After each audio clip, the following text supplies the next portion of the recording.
జున్ను తయారు చేస్తున్నానండి. వాటికి కావాల్సిన పదార్థాలు జున్ను పాలండి, ఒక అర బాటలు, అర లీటరు పాలు, అర లీటరు తాటి బెల్లం అండి. ఇది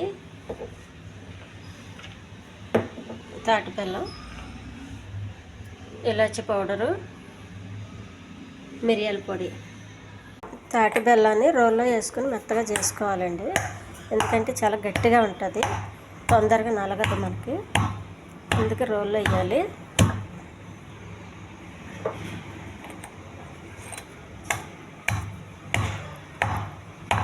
మనకి ఎంత బెల్లం కావాలో అంత బెల్లం రోల్లో వేసి మెత్తగా దంచేయండి. మెత్తగా అయిందండి. దీన్ని మళ్ళీ ఒక మిక్సీలో వేసుకొని, జార్లో వేసుకొని మిక్సీ చేయండి పొడి అవ్వాలంటే.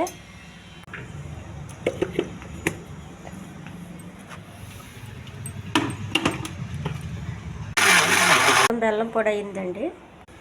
జున్ను పాలు ఒక గ్లాస్ తీసుకోవాలండి, పాలతో చూసుకోండి. ఒక గ్లాసు జున్ను పాలు ఒక గిన్నెలో వేసుకోవాలి. మామూలు పాలు కట్ చేసుకోండి. ఇవో గ్లాస్ అండి, మామూలు పాలు గ్లాస్ అండి. రెండు కలపాలి. ఇంకొక అర గ్లాసు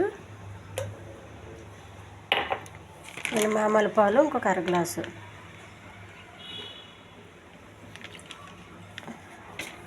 మొత్తం పాలు పోసానండి.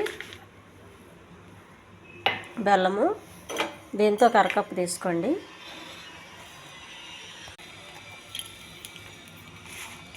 మొత్తము లీటర్ అండి పాలు, జున్ను పాలు, మామూలు పాలు కలిపి లీటర్కి.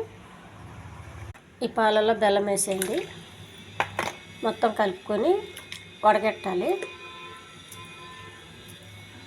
కలిపిన పాలండి ఒక జాలి తీసుకుని వడకట్టాలి.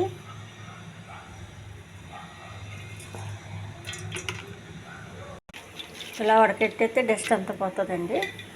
కొద్దిగా ఇలాచి పౌడరు, కొంచెం మిరియాలు. ఈ జున్ను మరుగుతున్న నీటిలో పెట్టుకోవాలండి. మూత పెట్టాలి. ఉడికింది లేనిది కొద్దిగా చూడండి. ఉడికిపోయింది జున్ను, దించేయచ్చు. జున్ను రెడీ అయిందండి. ఈ ఛానల్ నచ్చితే సబ్స్క్రైబ్ చేయండి, షేర్ చేయండి, లైక్ చేయండి. టేస్టీ జున్ను రెడీ అయిందండి.